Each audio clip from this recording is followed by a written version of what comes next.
I've been looking through my collection again for you, and I've chosen to tell you of the tragic consequences of an eerie, if not actually supernatural experience. Whilst on holiday abroad recently, I lent a scientist friend of mine my small cottage in the country. Lonely and primitive, I thought he'd find in it the complete solitude he needed to finish the scientific book he was writing on the subject of fame and its effect on the human mind. When I returned, I got a profound shock. His nerves were shot to pieces, and he looked to me as though he hadn't slept for weeks. That evening, I heard his incredible story. So, you see, everything depended upon my meeting this contract deadline. Well, you're right yourself, you know how it is. For days I never left my apartment. I saw no one. My food came out of a can or a bottle. And then it happened.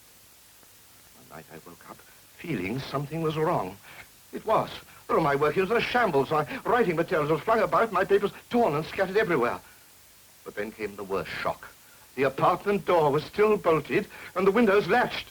A few nights later, it happened again. I thought I was going mad. I don't tell anyone, not even you. And then you offered me this place. Every night, I locked my manuscript in your safe and slept with the key under my pillow. But one morning, I knew that whatever it was, this thing had followed me. The safe was still locked when I came to open it, but inside, my manuscript was completely destroyed. After that, I sat up nights with a gun. It never came. Then I knew I was the master. Unless I slept, it was powerless. I could beat it. Well, for the last 5 nights, I haven't slept, and I have beaten it. And today, I finished my book.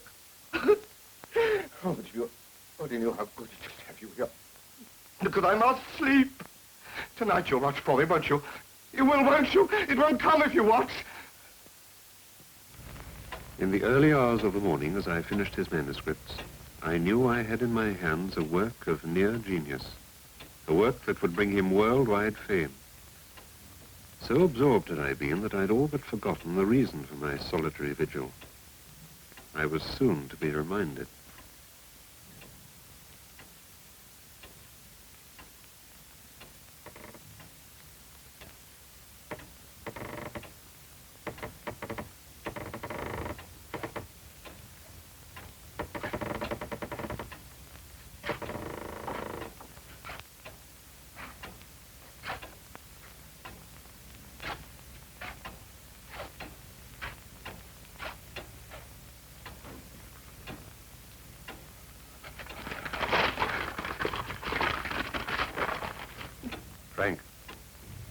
Frank. Again? No.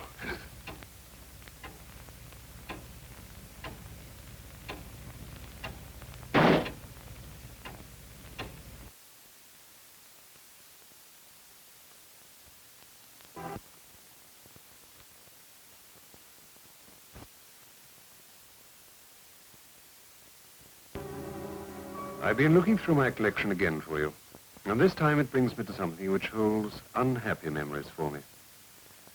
It all started way back in the year 1901, in a nursery where a nurse had just put a small boy to bed. She was telling his fortune. Perhaps much of it was usual claptrap. Perhaps she told him many profound truths. All we know is that she did say, I can see you honored among the highest. I can see your fame echoing to the far corners of the nation. I can see you in the end amongst the most illustrious of the land. Now, off to sleep with you like a good boy. and so to sleep. But the damage had been done. This irresponsible prediction made a profound impression in the deep recesses of the child's subconscious mind. As he grew up, it became an obsession. Most of us get a kick out of having our fortunes told. We laugh at the absurdities and secretly hope that the nice things will come true. But this boy was different. He retained no memory of that night in the nursery. As he grew up, he was conscious only of a complete belief in fate and the conviction that what was planned for him, no efforts of his could change. This negative approach to life could have nothing but disastrous effects in the building of his youthful character. And so you'll see, sir, because of the effect on the other boys of his complete inability to accept normal discipline, I profoundly regret I have no alternative but to ask you to take your boy away from the school. Silence in court! Your utterly selfish disregard for the safety of others might well have brought you into this court on a much graver charge than that of driving to the common danger. Then came the first distant rumblings of the gathering storm. The month is August, and the year 1914. He was only 18, but he enlisted immediately. With that, a great change took place. This officer has continuously shown the greatest determination to come to grips with the enemy. And in 6 months... Then, some time later, he was reported missing. Time dragged on. The war ended. You see, he was my eldest brother. Is that the end? I don't know. His grave was never found. But within the hallowed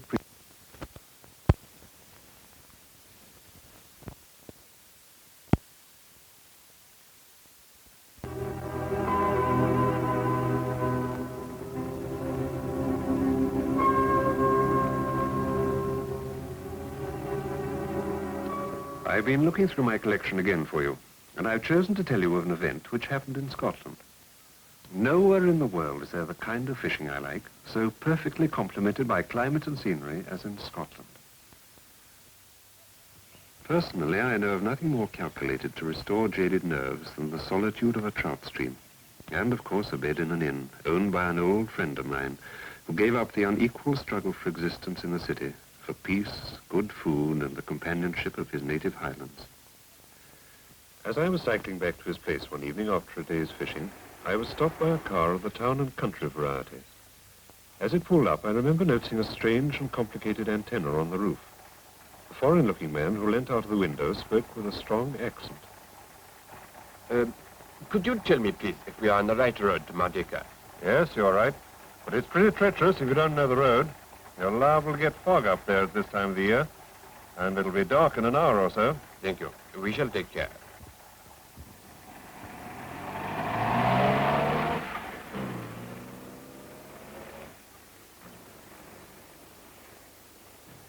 I still had some way to go, so by the time I'd bathed and changed, it was a couple of hours later, over my first whiskey, that I heard from my friend Mac that the men in the car had paid him a call before I'd encountered them. And over a drink, they'd been a little more chatty. Trust old Mac to see to that. Half the time I couldn't understand what he was talking about. He claims that at night, in a clear sky, he can project wording thousands of feet up, so that it can be read over hundreds of square miles. For advertising, you know. It'll be worth millions. Oh, what a charming prospect.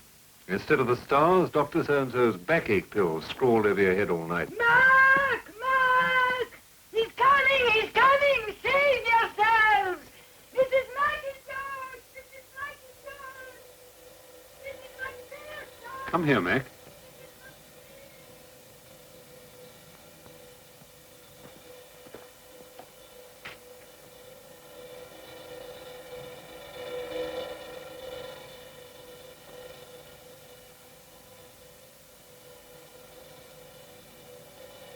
They're mad.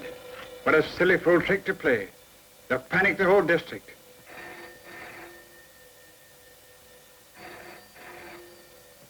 Hello? Yes, Max speaking. I don't hear earlier. What? Good grief. There's been an accident. The car went over the edge. They're both dead. The wreckage was found on the valley an hour ago.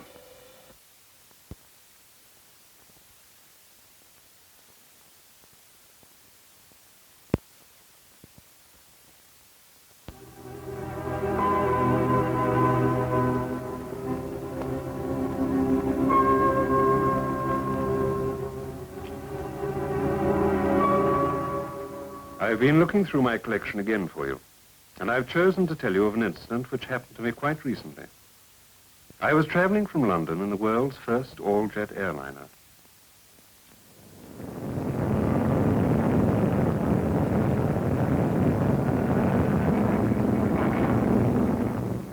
Flying in the Comet was a strange experience in itself. Inside, it was unusually quiet and vibrationless, quite unlike an ordinary aircraft. We must have been somewhere over the English Channel, approaching the French coast, when in shifting my position, my foot came up against some small object on the floor. As I bent to pick it up, a voice said, I'm awfully sorry. It's my lighter, I'm afraid. It must have rolled under the seat. "That's rather unusual. May I look at it?" Yes, do. My wife gave it to me as a sort of lucky charm. I guess it works, too. I was a fighter pilot in 1940. Not many of my pals are still around to go over the old course in an armchair like this. It's a bit of a coincidence, because by my reckoning, we should be near Cherbourg. And that's where the old talisman really did do its stuff. It was one day during a free-for-all with a bunch of Jerrys over France. I lost contact with the rest of the squadron, so I had to start back for base on my own. Feeling a bit lonely, I gave my lighter a pat for luck. I couldn't feel it. Thinking it might have fallen out of my pocket, I bent down to see if it was on the floor of the kite. There was a bang. And when I came up again, an ugly little bullet hole was staring me straight between the eyes. Before I could do a thing, she started to burn. There was nothing for it but to get out. And then the confounded hood took it into its head to stick. I guess I made it, though. Got her on her back and bailed out. I don't remember to this day when I pulled the ripcord of my parachute. That's the place. That's Cherbourg right on there now. Yes, looks rather fine from... Did you want anything, sir? No, thanks. I was just looking to see where the young man had gone. Young man, sir? Yes, the young man who's been sitting here. You must be mistaken, sir. This seat's been empty since we left. Oh, don't be absurd, Stuart. If that's so, he could hardly have left his lighter behind, could he? Oh, you found it. It must have fallen out of my bag. I can't tell you how grateful I am. You see, it belonged to my husband. He said it brought him good luck. He was never without it. Except that last time.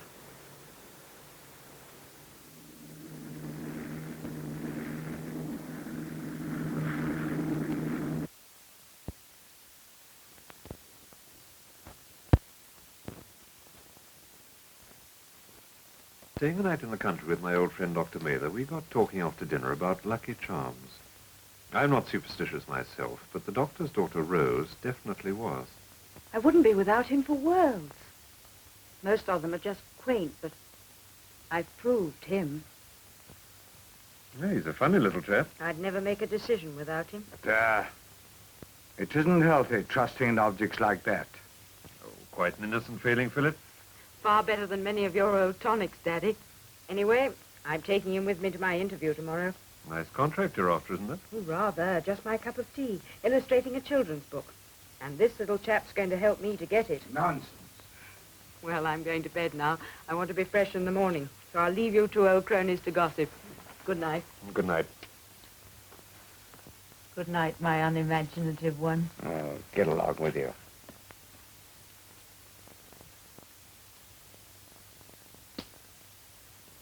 You know, Peter, I don't like it. She's too highly strung. Oh, I think you're attaching too much importance to the whole thing, Philip. Anyway, I'm going to teach her a lesson. When she's asleep, I'm removing that thing from its link. She'll never notice in the scurry of getting off in the morning. Rather awkward for you if she failed to land that job. No fear of that. I've been tipped privately she's a cinch.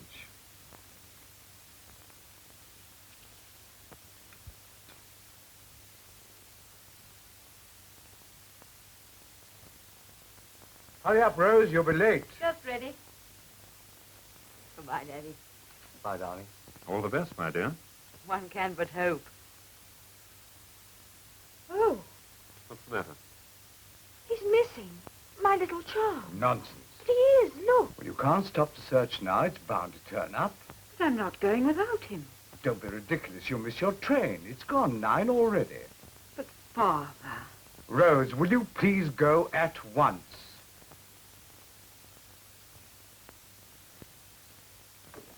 Really, Philip, isn't this carrying things too far? I intend her to learn.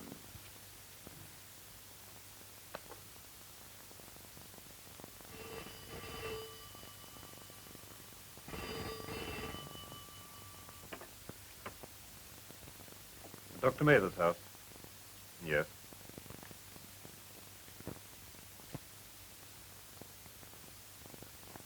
Yes, I'll tell him immediately. Philip! Who was it, Peter? Peter, what's the matter? There's been a train smash up the line. The 9:20 from here. They need all available doctors. Rose.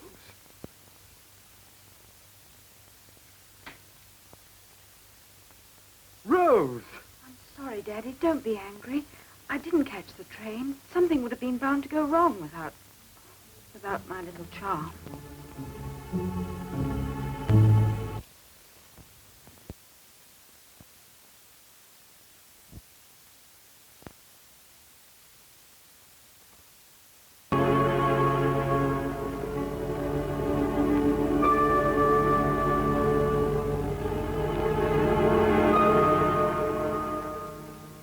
I remember the time that I discovered that it's not only ghosts and witches who are abroad on Halloween. I was at a party given by a friend of mine, Dora Spender.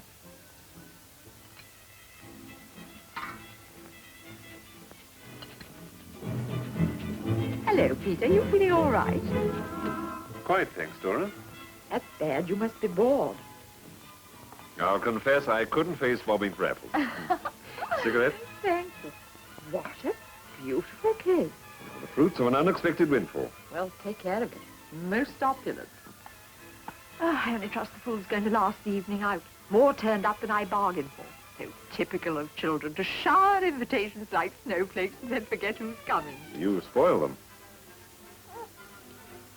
Time you got married, my dear. It's a pity to waste all these theories of fatherhood. You never know what fate conceals around the corner. The perfect guinea pig for a Halloween custom. Here, take this. Peel it in one piece, whirl it round your head 3 times and throw it over your left shoulder. The initial it forms will be that of your future wife. Seems a small task for such momentous news.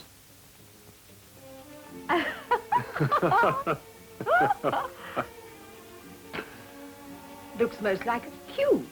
Not very promising. I refuse to marry anybody called Queenie.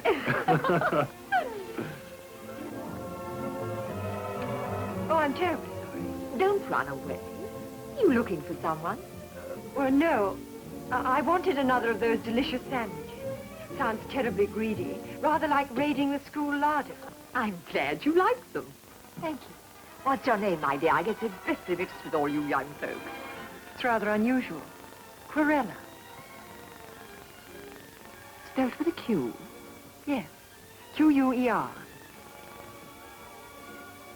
Oh, I'm sorry. How clumsy of me. Thank you. Not at all. Have some witch's blood. Oh, no, thanks. I must fly. It's my turn to do a forfeit or something. Now then, how about Q for the lady? Oh, certainly. I congratulate you. She's extremely pretty. No, we're not on the altar rail yet, Dora. Oh, what's the matter? The cigarette case is not in my pocket. Perhaps you dropped it. It can't be. You don't think... Oh, no, it must be somewhere. Mother, did you tell that girl she could go off with your coat? Of course. Who is she? Nobody seems to know. Everybody thought she was somebody else's friend. Oh, so that's how it is. Prospecting for silver and seize the golden opportunity. Oh, this is hideous. But then, my dear, you shouldn't have chosen an apple worm in it.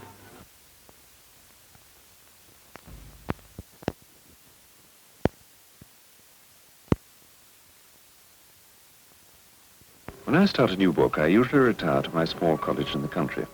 I do this as much to avoid being boorish to my friends as to get away from the distractions of city life. One night I had worked through to the early hours of the morning.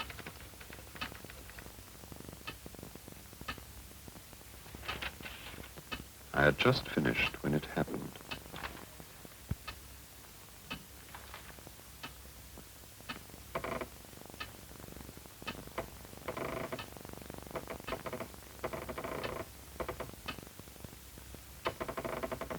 Sit down. Keep your hands on the table.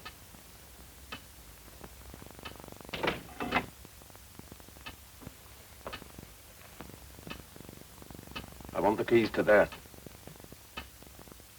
And if I refuse? To get this. Anybody can wave a gun, but to use it requires some special quality. I wonder if you have it. Quit stalling or you'll find out too late. Let's not be hasty.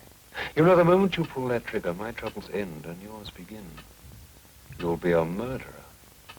In feverish haste, you'll check everything to see that you've left no incriminating evidence, but the police have all the time in the world.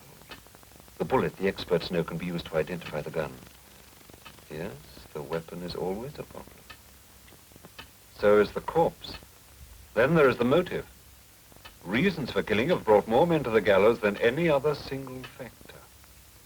They'll hunt you like a rat, and when they've trapped you, they'll drag you into the dock of the Central Criminal Court, where for days on end, mad with frustration, you'll witness the great legal spectacle of the hounds of justice fighting for your miserable body. And at the end, before you're led from the court for the last time, you'll hear the judge address you in these terrible words. The sentence is that you shall be taken from this court to a place of execution, where you shall be hanged by the neck until you are dead, and that your body shall be buried within the precincts of that prison in which you were last confined. May the Lord have mercy on your soul. From that moment, you will never be alone for 1 second. All that your eyes will ever look upon again are the four walls of the death cell until you take those last few steps to the scaffold. During those agonizing days, the hope that sustained your tortured mind will be torn from you. Appeal dismissed. Now, alone with death, fears of what lies beyond will crowd in upon you.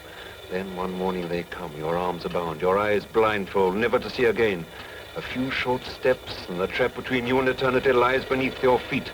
You feel the rope around your throat. Stop! Stop it! The primary qualification for a killer is a complete lack of imagination. You have a splendid one.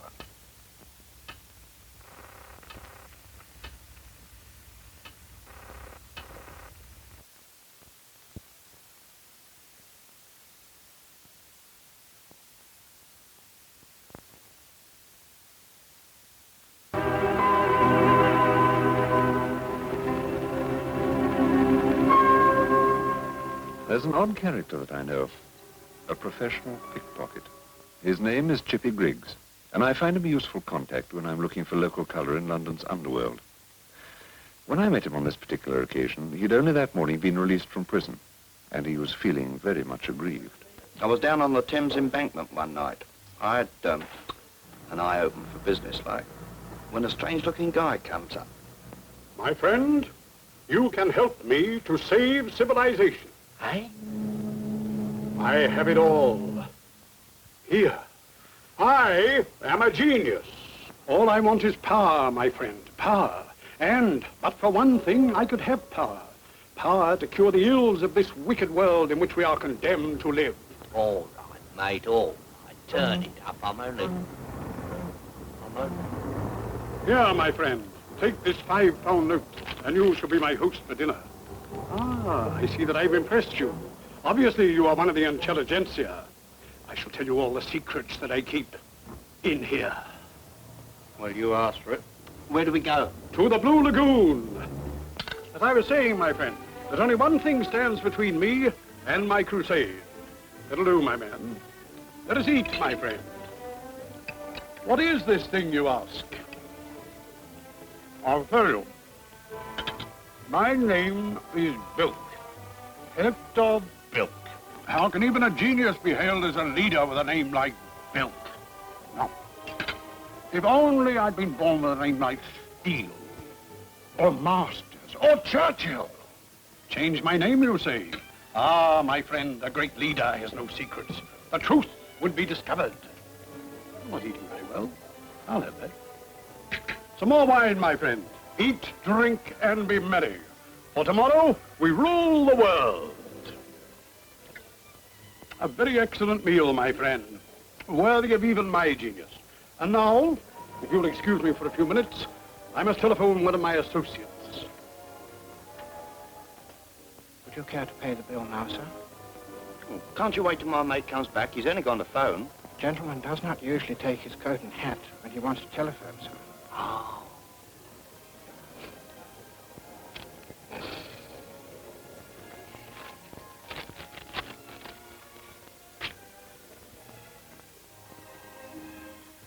That note was a fake, Mr. Williams. As phony as they make 'em.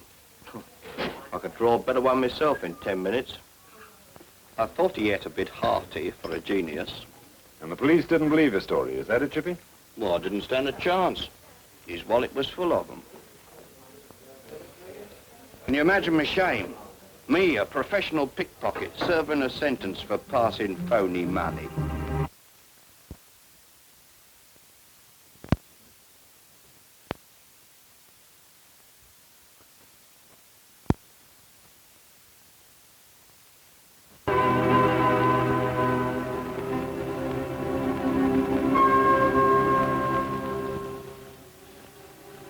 It's remarkable sometimes how suddenly retribution can overtake an evil action, and at times in the strangest ways. Some years ago, I left an old friend of mine my country cottage for the summer. She was a retired actress of the old school, with a weakness for showy but worthless stage jewelry, and a passion for birds and cats. She was a strange old lady, but the cottage suited her well, and she soon settled in with her menagerie. Now, don't be greedy. You mustn't be greedy. I'm watching you. All right, I haven't forgotten you. Oh, Mr. Hopkins, how's the work at the well going? Finished for tonight? Yes'm. I put an old tarpaulin cover over. You want to be careful not to fall down on it in the dark, 'cause you won't come up again. Don't you worry, Mr. Hopkins. I shan't go out after dark. Good night. Good night'm. I'll be back in the morning. Now, don't be greedy. You mustn't be greedy. I'm watching you. But Mr. Hopkins came back before morning.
Now, don't be greedy. I'm watching you. I'm watching you.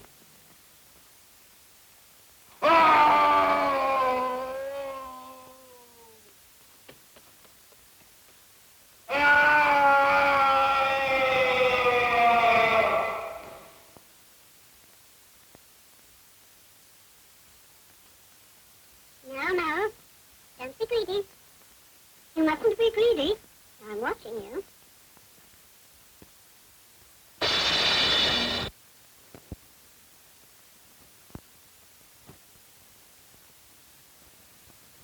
This experience concerns an old friend of mine.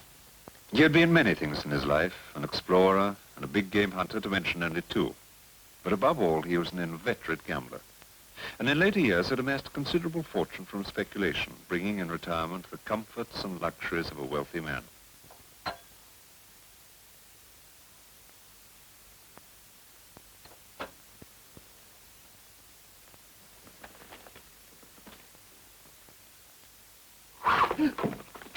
Come in, my dear fellow. I'm delighted to see you. I'm a very lonely man. What's the game? No game whatever. Come and sit down and have a drink. There you are. Here. What harm have I done you? None. None at all. You misjudged my intentions. Don't worry, my friend. Drink that. Now then, tell me your story. I'm sure that it is most interesting. I suppose you think this is funny, drinking with a man like me? But you seem to think it odd drinking with me. Don't make me laugh. You don't know what it is to be down and out. You don't know what it means to have the world against you. You're quite wrong, my friend. At present, life isn't difficult for me. I live in comfort, even luxury. But it hasn't always been like this. More than once I've needed a friend. Have a cigar. Keep your cigars. I don't need them. What do you need? I'll tell you. I need a home, a warm bed, food and clothes. Just that, and a bit of money. That's what I need, and I need them bad. How badly? Would I be here, risking going to jail if I didn't need them bad? Look, brother, tonight I'd have done murder, just to have a little money in my pocket, somewhere warm to go. Murder. I'd have swung for it. Perhaps if I could believe you, I'd give you enough to put you on your feet again. But how can I believe you? I've told you, haven't I? I'm getting out of this. Wait. I'm quite serious. If I could be sure you were speaking the truth. Well, you can't be. All you've got is my word for it. We can put that to the test, you know.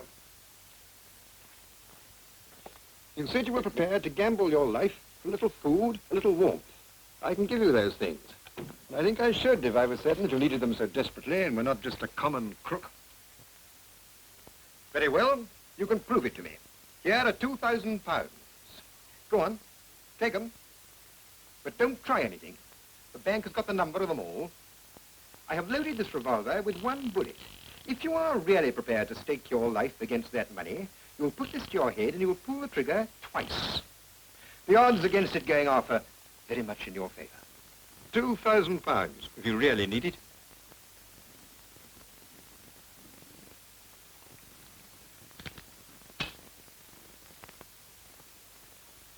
Take the money. You're welcome to it. I just had to be sure.